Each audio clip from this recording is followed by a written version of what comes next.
So ayan mga ma'am and sir, may aminin lang po kami. Ayun, naaminin ko lang una, hindi ko na ho kaya. Kaya kailangan ko ng editor. So ayun po mga ma'am and sir, ayan, makalipas ang mahigit magtatatlong taon, napag-isip-isip ko na kailangan ko na ng tulong nyo, isa sa inyo.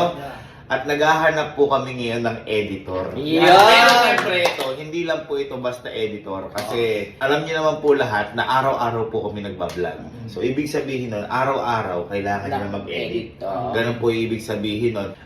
Naghahanap na rin ako ng editor. Siyempre yung best na yung hahanapin ko para mabigay ko din yung sa mga manonood namin yung best na outcome na gagawin ng editor. Okay? So, ayun. Next naman natin kung paano natin sila mapipili. Okay. Kung paano, ganito po yung gagawin nyo.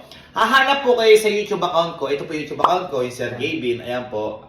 Hahanap po kayo dyan ng video, kahit ano pong video dyan, na i-edit nyo. Isa lang. Okay? So, bahala kayo kung paano kayo, parang audition to. Parang audition. Bahala kayo kung ano yung gusto nyo kunin video, pero isa lang.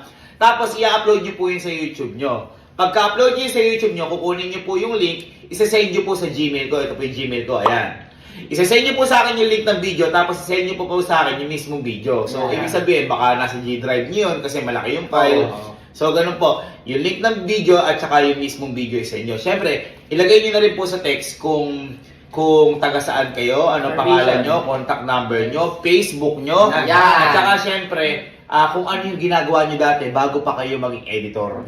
Pwede sila mag-send ng portfolio nila. O pwede rin mag-send kayo ng portfolio nyo para mas maganda. At saka, syempre, kung bakit gusto nyo rin maging editor namin. Ayan. At ang pinaka magandang andito, ilalagay nyo dyan, eto, ilagay nyo na rin kung ano yung expected salary nyo o sweldo nyo.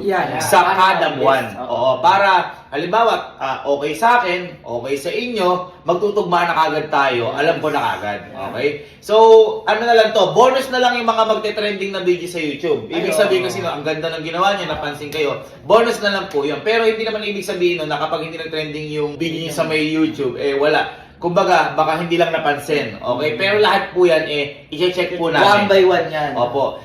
Bibigyan ko lang po kayo ng 1 week. One week para mamili po ako ng editor. So, after 1 week, go-close ko na po yung message sa may Gmail. Hanggang doon na lang po. Tapos, mamimili na po ako sa 1 week. So, ibig sabihin ko, ipopost natin to bukas. Ayan, November 5, 6, 7, 8, 9, 10, 11, 12. November 12 po ang katapusan ng audition. Okay? So after November 12 ay mamimili na po kami nun. Okay? So i-announce na lang po namin kung sino yung magiging editor po namin. So ayun mga ma'am and sir, good luck po. Good luck guys. And sana po, sana po talaga gustong-gusto niyo rin po kami makasama, lalo na po yung magiging editor po namin. Again, sinasabi ko na po kagad, hindi po madali yung mangyayari kasi po araw-araw po kami nagbablog. And ang mapapangako ko lang, aalagaan kita. Kailan po, thank you mga ma'am and sir. Good luck po sa inyong lahat. Mabuhay po tayo uli. Thank you ma'am and sir. God bless po. Let's go! Woo!